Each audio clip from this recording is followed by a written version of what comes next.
এরকম egg chicken roll যদি আপনারা বাড়িতেই তৈরি করে নিতে পারেন, আশা করি আর আপনাদের বাইরে গিয়ে কিনে খেতে হবে না। আসুন দেখুন আমরা কী কী দিয়ে এগ চিকেন রোলটা বানাচ্ছি। প্রথমে এই সমস্ত সামগ্রী লাগবে, তার মধ্যে থেকে চিকেনটা কিন্তু দরকার, যেহেতু এটা চিকেন এই দেবো। প্রথমে কড়াই তেল গরম করে রসুন কুচি দিয়ে দেবো। রসুনটা হালকা একটু ভাজা ভাজা হয়ে আসবে, একটা ফ্লেভার আসবে। তার মধ্যে কাঁচা লঙ্কা কুচি দিয়ে দেবেন আপনাদের স্বাদ অনুসারে। আর তারপরে আমরা এখানে ভালো করে একটু হালকা ভেজে নেব, একটু গন্ধ দেখবে কি সুন্দর আসবে রসুন আর কাঁচা লঙ্কা। তারপরে এখানে আমরা চিকেনটা যেটা ম্যারিনেট করে রেখেছিলাম সেই চিকেনটা দিয়ে দেবো। চিকেনটা যেন ম্যারিনেট করে আপনারা 1 ঘন্টার মতো রেখে দেবেন।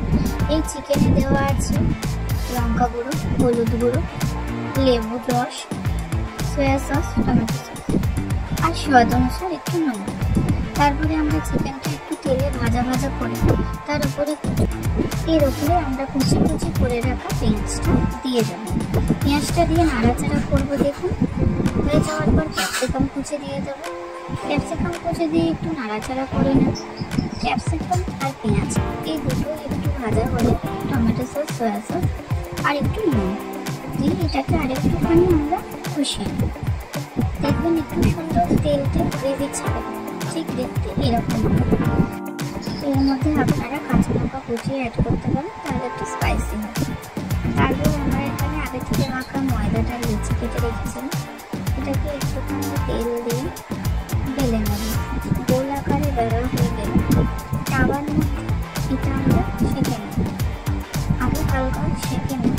তারপর আমরা এই রুটিটা সাইডে রেখে দিয়ে তাওয়ার মধ্যে সাদা তেল দিয়ে ভালো করে লাল লাল করে পরোটাটা ভেজে নেব। পরোটাটা ভাজা হয়ে এলে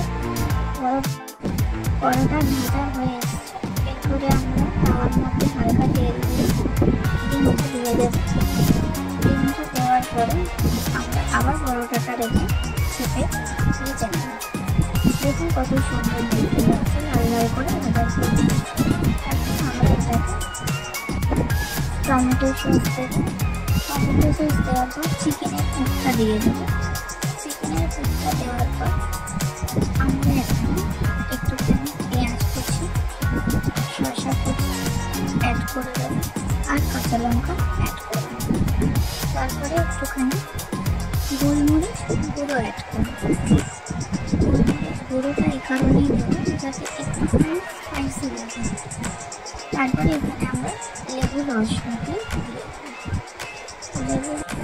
লেবুর রসটা দেওয়ার পরে আমরা এটাকে আরেকটু সস অ্যাড করে দিতে পারি যদি আপনাদের মন হয়। আর এখানে আমাদের রোলটা তৈরি হয়ে গেছে। কি সুন্দর খেতে হয়েছে, একবার যদি আপনারা বানান তাহলেই বুঝতে পারবেন। এরকমই নতুন ভিডিও দেখার জন্য আমার চ্যানেলটা সাবস্ক্রাইব করতে ভুলবেন না কিন্তু। Thank you.